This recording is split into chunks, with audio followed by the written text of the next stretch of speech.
Guys, कुछ दरवाजे ऐसे होते हैं जिसे कभी भी खोलना नहीं चाहिए क्योंकि उनके पीछे छुपे होते हैं कोई राज और कई बार एक श्राप। और आज की कहानी एक ऐसे ही डरावने दरवाजे के बारे में है जिसे खोलने के बाद कुछ दोस्तों की जिंदगी ही पलट गई। ये कहानी हमें भेजी है अर्पित ने, जो कि पुणे में रहते हैं। 2022 की बात है। अर्पित और उसके 3 दोस्त कुणाल, अनमोल और समीर लोनावला में ट्रिप मारने का प्लान करते हैं और रुकते हैं वहाँ के एक गेस्ट हाउस में। जब वो लोग ट्रिप पे जाने से पहले वहाँ रुकने की प्लेसेस देख रहे थे तो उन्होंने इस गेस्ट हाउस के जब फोटोज देखे थे तो उन्हें काफी कूल लगा था, उन्हें काफी अच्छा लगा था क्योंकि ये 100 साल से भी पुराना गेस्ट हाउस लग रहा था, मतलब ब्रिटिशर्स के जमाने का। और ये गेस्ट हाउस चारों तरफ पहाड़ से घिरा हुआ था। इसके अलावा पास ही में एक नदी भी बह रही थी। प्लान सिंपल था, थोड़ा ब्रेक लेना, थोड़ी सी मस्ती करना और उसके बाद वापस आ जाना। लेकिन हुआ कुछ बहुत ही ज्यादा डरावना जिसे आप आज की स्टोरी में जानोगे। लेकिन उससे पहले हेलो गाइस, मेरा नाम है अविनाश कुमार और आप देख रहे हो हॉरर स्टोरीज। ये चारों दोस्त एक टैक्सी में बैठ के लोनावला में पहुंचते हैं। जब ये लोनावला में पहुंचे तो अक्सर वहां पर बारिश बहुत होती रहती है और उस दिन भी मौसम काफी खराब ही था और वहां जो धुंध भी दिख रही थी उसकी परत काफी मोटी प्रतीत हो रही थी। इसके अलावा बारिश भी बहुत तेज हो रही थी। लेकिन वो जैसे ही गेस्ट हाउस के गेट पर पहुंचते हैं वहां पर खड़ा होता है वहां का केयर टेकर और उसका नाम था रामदास काका। रामदास काका ने उन सब का ही लगेज उठाया और उन्हें अंदर बुलाया। वो उन्हें गेस्ट हाउस दिखाने लगा। लेकिन गेस्ट हाउस दिखाते दिखाते उन्होंने एक चीज बोली रामदास काका ने, जो सबको ध्यान रखनी चाहिए। उन्होंने बोला कि रात में एक पुराना लकड़ी का दरवाजा है स्टोर रूम में, उसे कभी मत खोलना क्योंकि उसके पीछे कुछ कैद है, कुछ बहुत डरावना कैद है। सबने रामदास काका का मजाक उड़ाया। उन्होंने बोला क्या काका, आप भी आज की डेट में कौन ही सब फालतू बातें करता है। अर्पित बोलता है यहाँ तो सही में हॉरर वाइब आ रही है, लगता है हमें व्लॉग रिकॉर्ड कर देना चाहिए, हम वायरल हो जाएंगे। सबको लगा ये ट्रिप बहुत नॉर्मल हो जाएगी, लेकिन वो गेस्ट हाउस नॉर्मल नहीं था। किसी तरीके से वो लोग दिन बात करके खा पी के गुजार लेते हैं और वक्त आता है रात का। जब सब सोने जाते हैं तो रात के 2 बजे के करीब उसमें से एक दोस्त अनमोल की नींद टूटती है। उसे लगता है कि हॉल की छत पर कोई चल रहा है धीरे धीरे, क्योंकि जो छत थी वो भी लकड़ी की बनी हुई थी। तो अगर उसके ऊपर कोई चलेगा बारिश के मौसम में तो एक अजीब सी आवाज आएगी और यही आवाज अनमोल को आ रही थी। अनमोल जाकर तुरंत कुणाल को उठाता है और वो बोलता है कि कुणाल तुझे ऊपर से आवाज आ रही है।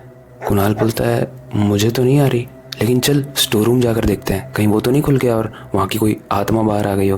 वो लोग मजाक में बोलते हैं। लेकिन जब वो सच में स्टोर रूम के पास जाते हैं तो वो देखते हैं कि स्टोर रूम का दरवाजा खुला हुआ है। कुणाल और अनमोल हक्के बक्के रह गए कि ये दरवाजा खोला किसने। अनमोल कुणाल से पूछ रहा है, कुणाल अनमोल से पूछ रहा है, वो लोग जाके बाकी लोग जो सोए हुए हैं उनसे पूछ रहे हैं, लेकिन दरवाजा उसमें से किसी ने नहीं खोला था। तभी दरवाजे के पीछे से एक बहुत ही डरावनी और धीरे से आवाज आती है, मुझे धूप चाहिए, मुझे धूप चाहिए। वो आवाज डरावनी तो थी लेकिन उस आवाज में एक दर्द भी था, एक टूटी हुई आस भी थी। पहले इस आवाज को सुनने के बाद वो चारों ही लोग वहां से भाग के वापस अपने बेडरूम में आते हैं और किसी तरीके से वो रात गुजारते हैं। अगली सुबह वो रामदास काका के पास जाते हैं और पूछते हैं कि काका आपने जो बताया था हमने उस चीज का मजाक उड़ाया था, लेकिन असलियत क्या है इसकी कहानी, क्या है उसमें जो बहुत डरावना है। रामदास काका बताते हैं कि जो कहानी मैं तुम्हें बताने वाला हूँ वो तुम्हें अंदर तक हिला देगी। दरअसल ये घर, जैसा कि आप सब लोग जानते हो, ब्रिटिश के समय का बना हुआ है। यहाँ एक लड़की रहा करती थी जिसका नाम था एलिजा। वो एक सिंपल, प्यारी एंड बहुत ही टैलेंटेड लड़की थी। लेकिन एक दिन उसके ऊपर नजर पड़ती है एक ब्रिटिश ऑफिसर की जिसका नाम था एडवर्ड। एडवर्ड उसको दोस्ती के बहाने अपने गेस्ट हाउस में ले आता है। लेकिन एडवर्ड कोई नॉर्मल आदमी नहीं था, बल्कि वो एक दरिंदा था। उसने एलिजा को बुलाया और एलिजा को जूस पिलाते हुए उस जूस में उसने नशा मिला दिया। और जब एलिजा को होश आया तो एलिजा स्टोर रूम में बंद थी। उस दिन के बाद से हर रात एडवर्ड उस स्टोर रूम में जाता, उसे लॉक करता और एलिजा के साथ गलत काम करता। हर रात एलिजा बस चिल्लाती ही रहती, कोई है, मुझे बचाओ बचाओ। लेकिन एडवर्ड वापस बाहर निकलता और गेट को लॉक कर देता। एडवर्ड को डर था कि अगर मैं इसे खाना दूंगा तो कहीं ये ताकतवर होके गेट तोड़ के भाग न जाए, तो उसे खाना भी नहीं देता था। लेकिन ये गेस्ट हाउस शहर से इतना दूर था और इसके दरवाजे भी इतने मोटे थे कि किसी के कानों तक ये बात पहुंच ही नहीं पा रही थी। एलिजा रोज अपने उस स्टोर रूम के विंडो पर अपना सर मारती थी और एक दिन जब वो विंडो टूट गई तो एलिजा ने कूद कर अपनी जान दे दी। अब कहा जाता है कि एलिजा तो मर गई लेकिन उसकी आत्मा उसी स्टोर रूम में रह गई। और उस स्टोर रूम से मुझे धूप चाहिए वाली आवाज इसीलिए आती है क्योंकि कई बार वो ऐसा बोला भी करती थी कि मुझे यहाँ बहुत घुटन हो रही है, मुझे खाना दो, मुझे धूप दो।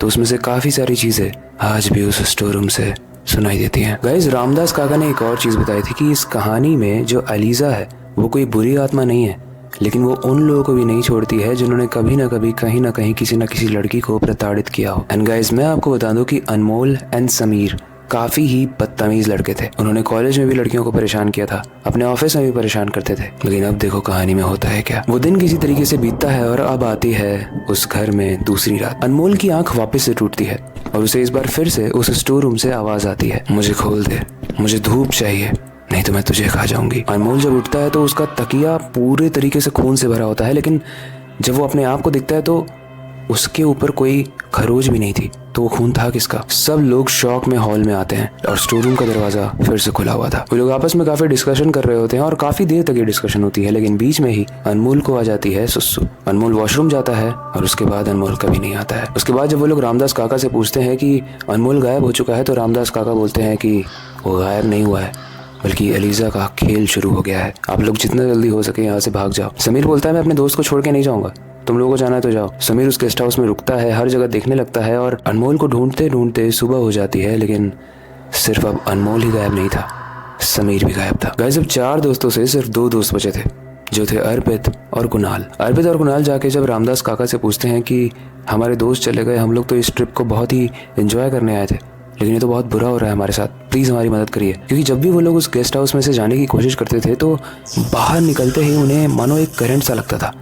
रामदास काका ऐसे में बोलते हैं कि मैं एक बाबा को जानता हूँ, मैं उन्हें बुला के लाता हूँ, तुम लोग यहीं पर वेट करो और मेक श्योर करना कि तुम लोग स्टोर रूम के दरवाजे को खोलो मत या उसके पास ही मत जाओ। रामदास काका एक बाबा को बुला के लाते हैं और वो बाबा बोलते हैं कि एलिजा की मुक्ति तभी हो सकती है जब उससे कोई अच्छे मन से माफ़ी मांगे, क्योंकि उसके साथ जीते जी भी बहुत बुरा हुआ और मरने के बाद भी बहुत लोग उसका मजाक उड़ाते हैं, उसकी कहानी का मजाक उड़ाते हैं। लेकिन एक शर्त थी, हाथ में काला नीम, सिंदूर और एक माला होनी चाहिए जो हड्डियों से बनी हो। इस सब का जुगाड़ तो वो बाबा कर देते हैं और कुणाल डिसाइड भी करता है कि मैं जाऊंगा एलिजा से बात करने के लिए। अब वक्त आ चुका था कि कुणाल अंदर जाए और धीरे धीरे वो स्टोर रूम की तरफ बढ़ रहा है और जैसे जैसे वो बढ़ रहा है उसकी दिल की धड़कन भी बहुत तेज हो रही है। लेकिन फाइनली वो स्टोर रूम को खोलता है, अंदर एकदम अंधेरा। वो अंदर जाता है और अंदर से फिर वही डरावनी आवाज आती है कि मुझे रोशनी चाहिए थी, तुम लोग बार बार मेरा दरवाजा क्यों बंद कर देते हो। इससे पहले कि कुणाल सोचे कि वो मरने वाला है, वो आंख बंद करता है और वो बोलता है कि एलिजा माफ कर दो, हमने तुम्हारा मजाक उड़ाया, हम में से कोई भी एडवर्ड नहीं है और एडवर्ड जैसे हर इंसान को अपनी सजा मिलनी चाहिए। हम भी नहीं चाहते थे कि हमारे दोस्त समीर और अनमोल के साथ ऐसा हो, लेकिन तुमने ऐसा किया। अब तुम्हें शांति मिल जानी चाहिए, क्योंकि हमारा तुम्हारा मजाक उड़ाने का कोई भी ऐसा इंटेंशन नहीं था, इसलिए हमें माफ करो और हमें भी अपने घर में जाने दो जिस तरीके से कभी तुम जाना चाहती थी। दरवाजा जोर से बंद होता है, माला जल जाती है और कुणाल अंदर बेहोश पड़ा हुआ था। गाइस अगली सुबह कुणाल और अर्पित सेफली वहां से निकलने में कामयाब होते हैं। वो रामदास काका को थैंक यू बोलते हैं और डिसाइड करते हैं कि वो कभी भी लोनावला के इस गेस्ट हाउस में नहीं आएंगे। रामदास काका उस गेस्ट हाउस के ओनर से बात करके उस गेस्ट हाउस को अब परमानेंटली बंद कर देते हैं, लेकिन माना जाता है कि आज भी एलिजा वहीं पे रहती है। वो इंतजार करती है किसी दरिंदे के आने का और जब वो ऐसा कोई दरिंदा आ जाता है तो उसे मार देती है, खा जाती है और ऐसा माना जाता है कि सबसे पहले वो इंसान का सर खाती है। वेल आई होप आपको आज की स्टोरी काफ़ी इंटरेस्टिंग एंड डरावनी लगी होगी, लेकिन मैं ये जानने में बहुत इंटरेस्टेड हूँ कि अगर आप किसी ऐसी गेस्ट हाउस में चले जाओ, आप अपने दोस्तों के साथ किसी ट्रिप पर जा रहे हो और ऐसा कोई गेस्ट हाउस मिल जाए जिसमें एक ऐसा ही डरावना स्टोर रूम हो, तो क्या आप उस स्टोर रूम को खोलोगे? यस और नो में अपने ओपिनियन को हमें ज़रूर बताना। बाकी वक्त आ चुका है हमेशा की तरह इस स्टोरी को एंड करने का और नई स्टोरी की शुरुआत करने का, लेकिन जाने से पहले मैं हमेशा की तरह एक ही चीज़ कहना चाहूँगा, अपनी क्यूरियोसिटी को डाय मत होने देना, नई चीज़ें सीखते रहना, अपने बेड के नीचे और खिड़की के बाहर ज़रूर देख लेना। मिलते हैं अगली वीडियो में।